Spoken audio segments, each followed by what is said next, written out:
जी, बहुत ज़्यादा खुश मैं हूँ और मैंने एक्सपेक्ट नहीं किया था कि इतनी अच्छी रैंक मुझे मिलेगी और मैं बहुत ज़्यादा खुश हूँ कि मैं एग्ज़ाम क्लियर कर पाई हूँ और मैं अपने पेरेंट्स को भी प्राउड कर पाई। सो मैं बहुत ज़्यादा खुश हूँ। देखिए, टीना डाबी के बारे में आपको बताएं कि उनकी फर्स्ट रैंक आई थी और पहला ही अटेम्प्ट था। उन्हीं की तरह छोटी बहन ने भी ये पहला अटेम्प्ट दिया है और पहली बार में आप आईएएस बन गई हैं। जी। तो तैयारी किस तरह की होती है? जो दर्शक आपको इस वक्त सुन रहे हैं, कई सारे जो एस्पायरेंट्स आपको सुन रहे हैं, वो इस वक्त ये जानने में बहुत दिलचस्पी रख रहे होंगे कि आपके घर में एटमॉस्फेयर कैसा है, तैयारी कैसे होती है कि एक घर 2 आईएएस देता है केवल 4-5 सालों में? जी, जो एटमॉस्फेयर है वो मेरी मदर की वजह से ही क्रिएट हुआ है, जो हमेशा से उन्होंने डिसिप्लिन मेंटेन करी है। उन्होंने हमेशा से एनकरेज करा है कि आप बुक्स पढ़िए, न्यूज़पेपर रेगुलरली पढ़िए। सो यूपीएससी में करंट अफेयर्स जैसे बहुत ज़्यादा इंपॉर्टेंट होते हैं। सो उसी से एक हैबिट होती है कि हम न्यूज़पेपर पढ़ रहे हैं, आप अपडेटेड हैं। फिर साथ में जो आपका सिलेबस होता है यूपीएससी का, तो जो भी रिस्पेक्टिव बुक्स होती हैं आप वो पढ़ते हैं। सो वो आप सारी चीज़ें कंटिन्यू करते हैं, डिसिप्लिन मेंटेन करते हैं एंड जितना आप रिवीजन करते हैं तो वो आपको हेल्प करता है एग्ज़ाम क्लियर करने में। आपने ऑप्शनल सब्जेक्ट कौन सा लिया था? जी, मेरा optional subject political science and international relations था। अगर बात करें, अभी तो आपकी दीदी यहाँ पे साथ में नहीं रहती हैं, जब आप लोग साथ में रहते थे तो किस तरह का एटमॉस्फेयर होता था? साथ में बैठ के पढ़ते थे या दीदी आपको पढ़ाती थी? कैसे तैयारी होती थी? जी, साथ में तो हम पढ़ नहीं पाते थे क्योंकि हमें एज गैप है 5 इयर्स का, तो उनका हमेशा जो पढ़ने का होता था, मेरा पढ़ने का अलग रहता था। जब वो कॉलेज में थी, मैं स्कूल में थी। लेकिन उनके साथ जो भी मैंने मोमेंट्स स्पेंड करे हैं, वो बहुत ज़्यादा प्रेशियस है और आज मैं उनको मिस तो कर ही रही हूँ कि आज वो हैं नहीं यहाँ पे। बट वही मैं होप करती हूँ कि उनसे जल्दी से मुलाकात हो पाए। क्योंकि कोविड का दौर चल रहा है, करीबन 1.5 साल से स्कूल्स बंद हैं, सारे जो इंस्टीट्यूशंस हैं वो बंद हैं, जो आईएएस की कोचिंग कराने वाले सेंटर्स हैं वो भी बंद रहे हैं इस टाइम में। तो आपने तैयारी कैसे करी है? क्या फुल फ्लेजेड घर पे तैयारी करी है या फिर किसी की पर्सनल गाइडेंस के साथ तैयारी हुई है? जी, मैंने कोचिंग 2019 में ली थी, तो उस टाइम तो कोविड नहीं था। लेकिन जब मेरी कोचिंग बस एंड होने वाली थी तभी कोविड-19 इंडिया में आया था। तो उसके बाद तो जो मैंने 1 साल जो पढ़ाई करी है वो मेरे घर पे ही रही है फुल फ्लेजेड, और उसके बाद मैंने एग्ज़ाम दी थी। आपके अगर हॉबीज़ की बात करें तो आपकी मदर जो है उनको कई सारी सुंदर पेंटिंग्स दिखा रही थी, कई सारी मधुबनी पेंटिंग्स है। देखिए, हम आप दर्शकों को वो पेंटिंग्स की भी एक झलक दिखाना चाहेंगे कि ये जो सुंदर तस्वीरें आपको यहाँ दिखाई दे रही हैं, ये मधुबनी आर्ट भी रिया करती हैं। तो रिया, आपको ये आर्ट करने का भी वक्त मिल जाता है? कब से कर रही हैं और क्या क्या शौक है?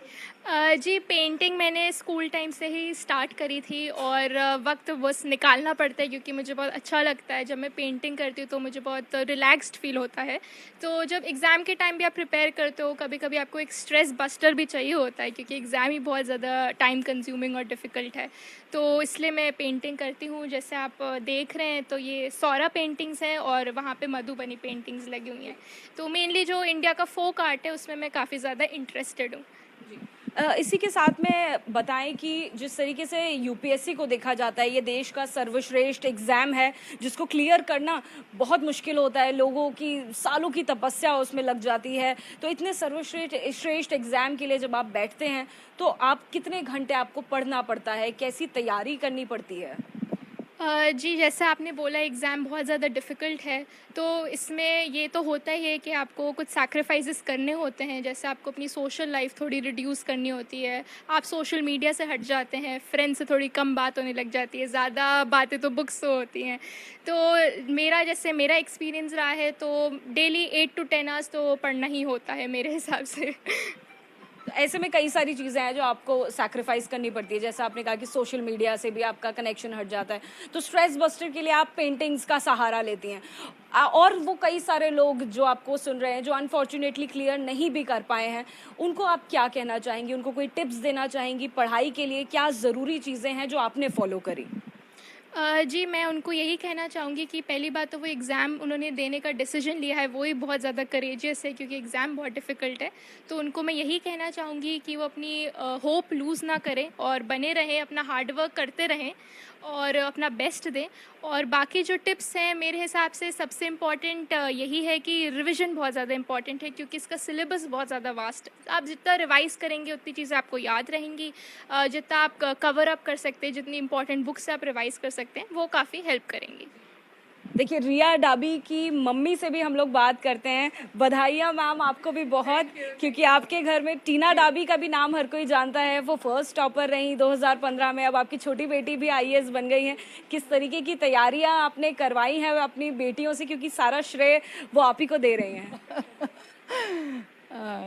नहीं, आई एम ब्लेस्ड कि दोनों बेटियां मेरी दो आंखें हैं और they are my double delights and I am blessed कि जैसे मैंने जो भी जिस हिसाब से मैंने उनकी ग्रूमिंग की वो ग्रूम हुई हैं, पूरा डिसिप्लिन बना के रखा है उन्होंने। जैसे जो मैंने उनको स्टेप्स बताई हैं वो उन्होंने पूरा करने की पूरी कोशिश की है।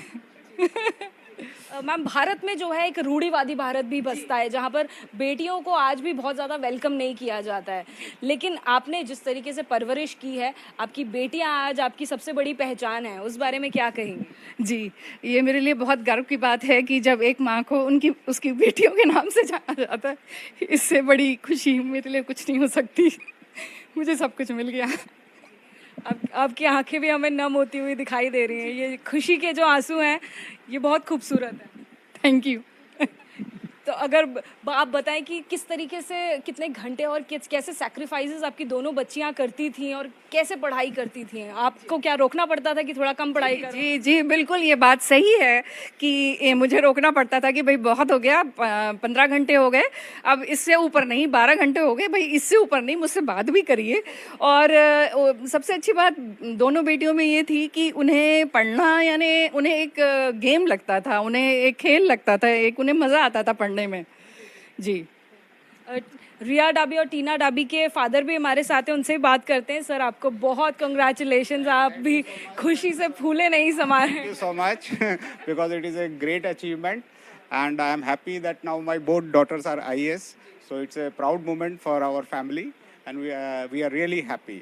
तो this was also her first attempt and she has अच्छा सॉरी, हाँ तो आपने तो ये इनका भी जैसे टीना की तरह रिया का भी पहला अटेम्प्ट था। फर्स्ट अटेम्प्ट में इनको ऑल इंडिया रैंक 15 मिली है, तो इसकी बहुत हमें खुशी है। और ये इनकी मेहनत है और इनकी मदर ने जो इन दोनों को गाइड किया है, पूरी ट्रेनिंग दी है किस तरह से, तो उसका सारा क्रेडिट जाता है इनको। और इन दोनों की अपनी दोनों मेरी डॉटर्स एकदम डिसिप्लिन रही हैं।